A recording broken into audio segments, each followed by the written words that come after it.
So this is a video where I'm going to demonstrate how to repair some mistakes which are commonly made in brioche stitch. So I'm assuming people who are looking at this already know how to do the brioche stitch. I will be just using the common terminology of slip-one yarn overs and bark, BRK, or burp, BRP stitches as necessary.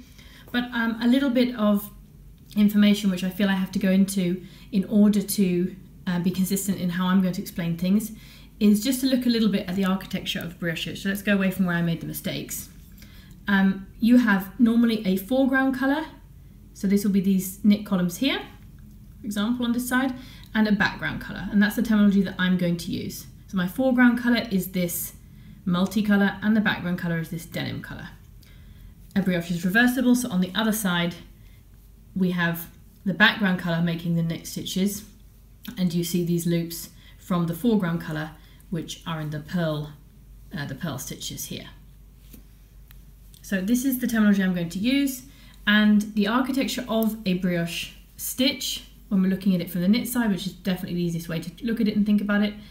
If this is a knit stitch here, you can see that it comes through from another knit stitch, just like it would in normal knitting, but it also has an extra little loop there on the back. It has a loop here, you can see, which goes all the way across and behind it here. And this is a loop in the background colour.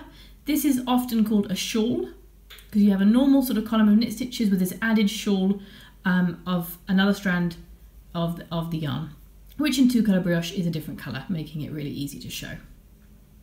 That's the terminology that I'm going to try and use. So I've got three different types of mistakes here that I've made.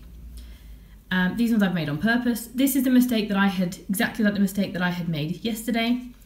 And this just occurs when you end up with a bar, clearly that shouldn't be there, a strand across the front of your column of knit stitches. This clearly should be behind. And if you look if you look underneath here, if I can get this to go up, this knit stitch here has its shawl, and this knit stitch here has no background colour shawl. So this clearly needs to go back behind that. And I'll be showing you how to fix that. I mean, the fixes for all of these mistakes is exactly the same, dropping it down and picking it back up again. But I thought it was worth showing you different ways that mistakes might look like. So this one's very clear and easy to see you've made a mistake. You can see it very clearly. I put these little stitch markers on here to show me which column I'd made the mistake in so I could remember. This is the hardest mistake to see, I think. Perhaps you can't see it, but I will tell you. So this knit stitch down here has got its shawl, and the knit stitch above it, this one here, has got one shawl here and another one here. So there are two strands around this particular knit stitch when it comes up, sorry. And so this means that there is no shawl here. So you end up, it doesn't really affect too much how the knit column looks. And from the purl side, I mean, you can see it because there's no dark loop there in that strand. But it mostly looks like perhaps it might have created a bit of a hole, but it's easily overlooked. There's no reason to go back and fix this if you don't feel like you can be bothered. This one's a bit more of a problem because it clearly interrupts how the work looks. The other mistake that I have made is one that will need to be fixed from the other side. So here you can see that there's a gap here. So in this case, if I just, maybe I turn it up, there we go. So in this case, we've got normal knit stitches here with their shawls, and this knit stitch here has got its shawl, and then you go up to the next knit stitch, which has his shawl. And then this knit stitch here goes straight up into another knit stitch here with no strand of the foreground colour. So here in the back you have this extra loop of the foreground colour. And if I show it to you from this side, you can probably more clearly see now that there is, in front of this sort of purl stitch, there is this loop. Now this, I think, is fairly noticeable, but it's not terribly noticeable. It's not as noticeable as this mistake here. The problem with this type of mistake, which is easily overlooked, is that it leaves this loop. And it's very easy for that loop to get caught later on when the project's finished and get a really big snag. So this type of mistake and this type of mistake, I would recommend always trying to fix. This type of mistake here, you can see what you think about that. Okay, so let's get into the actual fixing. So I had shown you 3 different examples of how mistakes might look in 2-color brioche, and therefore how you can spot them.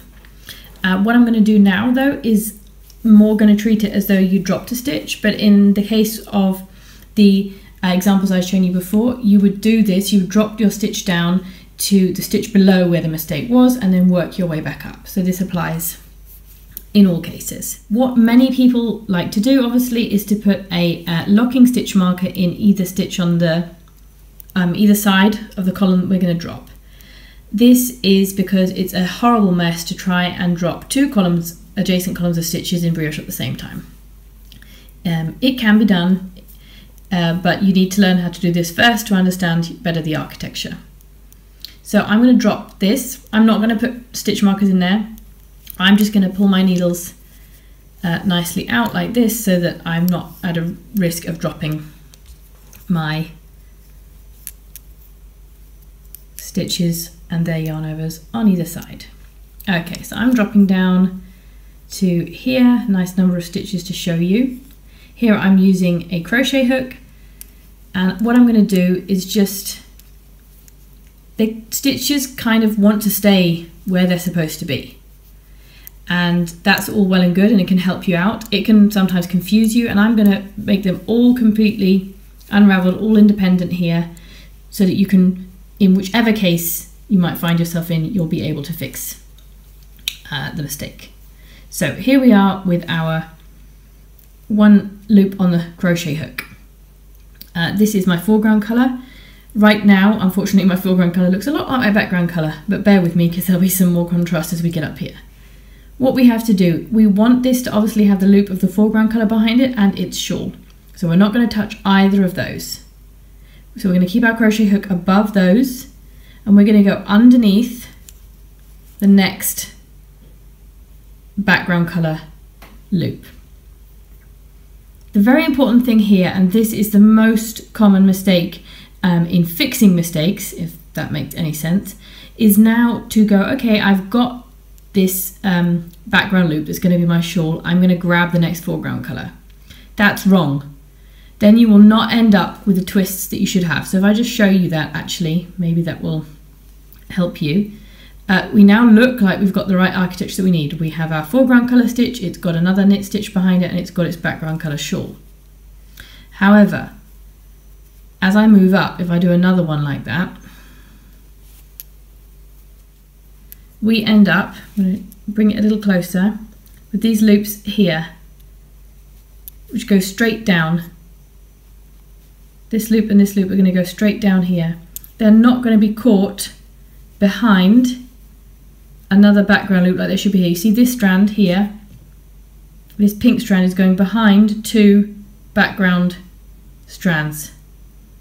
If you look up above where I've just made an incorrect attempt to correct my mistake, it's going behind this background strand, but not behind this one, it's coming in front of that one.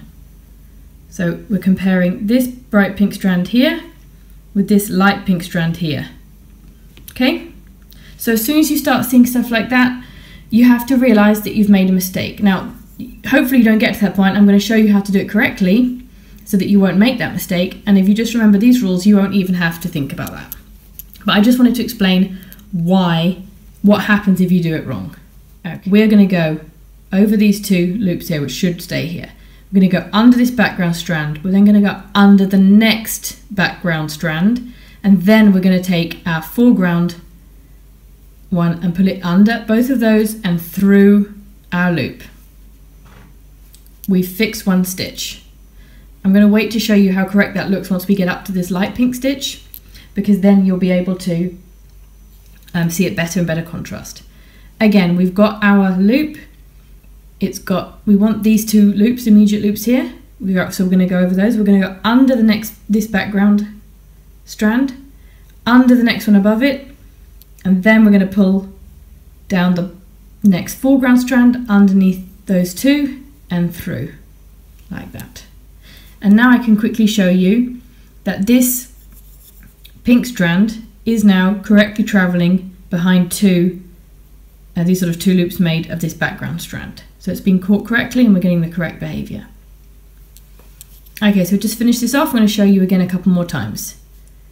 We are going to leave these first two loops here. We're not going to go underneath any of that. We're going to go under the first sort of available background strand here, under the next background strand, take the next foreground strand available and pull it through all of those. Again, under the background again, take the next foreground and bring it all the way through. Now we've got up to the top here, and now there is only one extra background strand. So you don't need to worry anymore about finding the next one. There isn't another one. So we're just going to go under that background strand. Here is our foreground strand. We're just going to pick that up. We're going to pull it through. And we've safely rescued our column of knit stitches. Final step, we must carefully mount that stitch on to the needle. So in the correct way, we need to give it its twist so it's mounted correctly as a knit stitch. We've rescued that. I'll show you it once from this side of the work, and the reason I'm doing that, it's going to be a little harder to see in one respect, but this is a case where we've got a yarn over at the top of our column of knit stitches just because for where we are in the rows. So I'm just going to drop this column down here so it has a yarn over.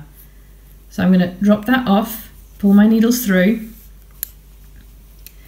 and again I'm going to unravel. I'm just going to do a couple of stitches this time.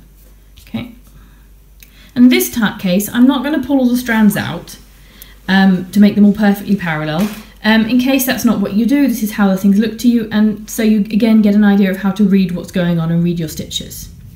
Here we've got our knit stitch on the needle, on the crochet hook, sorry. It's got its knit stitch below, and this is its correct shawl, so the first of the other colour strand, which is white right here.